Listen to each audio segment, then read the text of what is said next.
So what they said was, so there's this huge recession, this panic in 1893, and based on that, the farmers feel this pressure for losing their homes and their debts and all that, so we understand that. So they're asking to use silver as a mechanism to create inflation to help them with their debts. And the two ways they're going to do it is the following. One is by what they call the remonetization of silver. They want to rescind the rule of 1873. In fact, they have this crazy, almost conspiracy theory notion that Congress in 1873 knew that silver was going to go back down, and they did it just to screw with the farmers 20 years later. Now, this is sort of in that sort of idea that Congress actually has any fucking clue what it's doing, which I think is a lie. I don't think most politicians think beyond their next election or their next bathroom break. So the idea that they had some secret plan to screw the farmers 20 years in advance, I think, is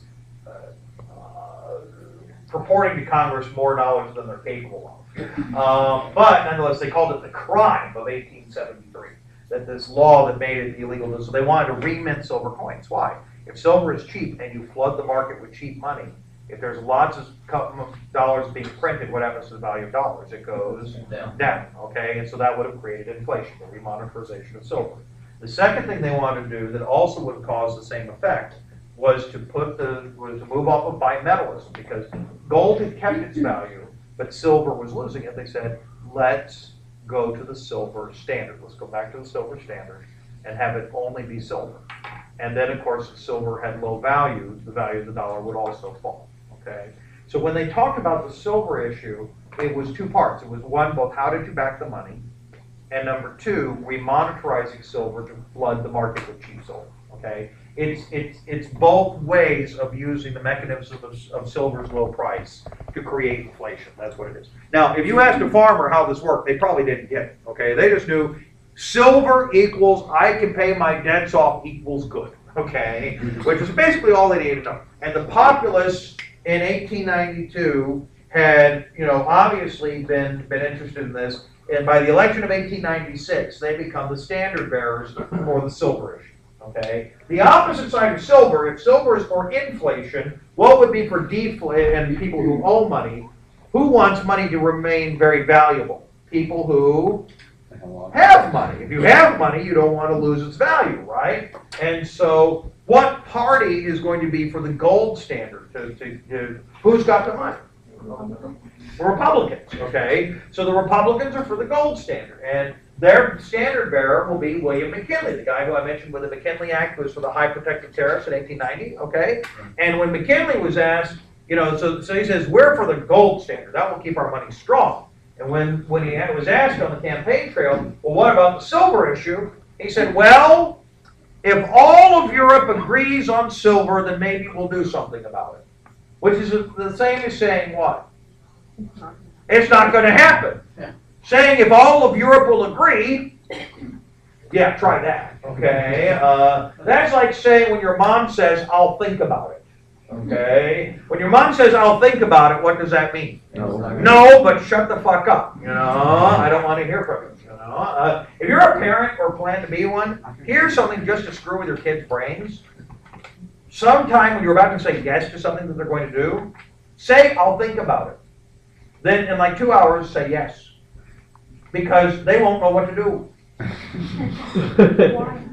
Because whenever you say, I think about it, it means no. If you start actually making I think about it and actually possibly mean yes. Not in their house. Well, see, they were screwing with you. It always means no. With her, but it says No. We'll let the sisters fight it out later. Okay. It's a mother's smackdown. Okay. Mother didn't say that. Yes, she does. No, she doesn't. I know. Go on. So go on. Girl fight. All right. Anyway. Now we've gotten that out of our system. Okay. The point of the story being. So they were for the gold standard. The populists were for the silver standard. The Democrats, as usual, didn't know what the fuck they were doing. Okay, the Democrats were actually having a bit of a problem. They, now that Grover Cleveland is out of the story, now really doing nothing. Okay, they couldn't decide on a candidate. The Democratic nominating convention, it was a boring affair where lots of people who seemed to be interested in the president seemed to be uninterested in motivating anybody. Until The very last speaker in 1896 got to the platform. And this speaker is a guy who you're going to hear a lot about, a fellow by the name of William Jennings Bryan. Okay? Now, Bryan was young, charismatic, was deeply religious, and Bryan got to the stage and took it like a Southern preacher, you know, boom, and yes. Isn't Brian the one from the Scope Trial? Yes, he's the same guy. He'll run for president multiple times, also the Scopes trial is near the end of his life.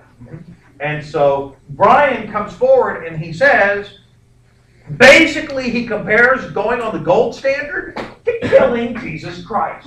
Okay, and indeed, this is a very famous speech. And in fact, what he says, he talks about how the blood of American farmers is what has nurtured the soil of American freedom. And then he closes it with this very famous line. He says, of the gold standard, he says, "Do not press upon our brow this crown of thorns. Do not crucify us on a cross of gold." And the commission's like, "Fuck yeah!" You know? And so they're like, "Can't believe it! Whoa, dude!" You know. And so of course, he's the last speaker. Then they vote on who's going to become the presidential candidate. Well, what happens? He becomes the nominee.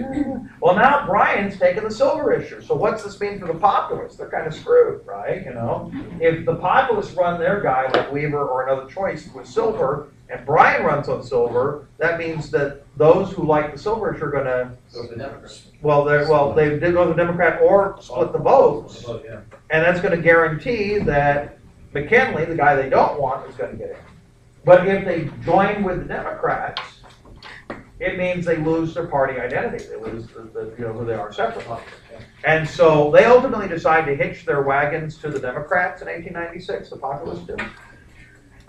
The election of 1896 is actually one of the most expensively paid for elections during the time period. Now again, nowadays it's hard to measure because of TV advertising and how much it is. But to give you an idea of how much we spend, okay, remember, a stove is $12. Okay, keep that in mind. The Democrats spend $300,000 on this election. Okay, an insane amount of money for the time. No TV advertising, okay? The Republicans spend $7 million outspending the Democrats over 21 times. Now, I know they say that money doesn't buy elections, but it helps, okay? And indeed, in 1896, William McKinley is able to, and particularly with a money advantage, is able to overcome the combined Democrats and Weaver, and he becomes president in 1896, also ending the roles of this suck six, not so fab five that we've been talking about, becoming the first real activist president in 1896. And of course, he immediately is going to move the United States onto the gold standard. We will pick up with the legacy of the populists and go to foreign policy. When we return, 1 week from today, on Tuesday, same bow tie time, same bow tie place. We'll see you then. Sir. Yeah, but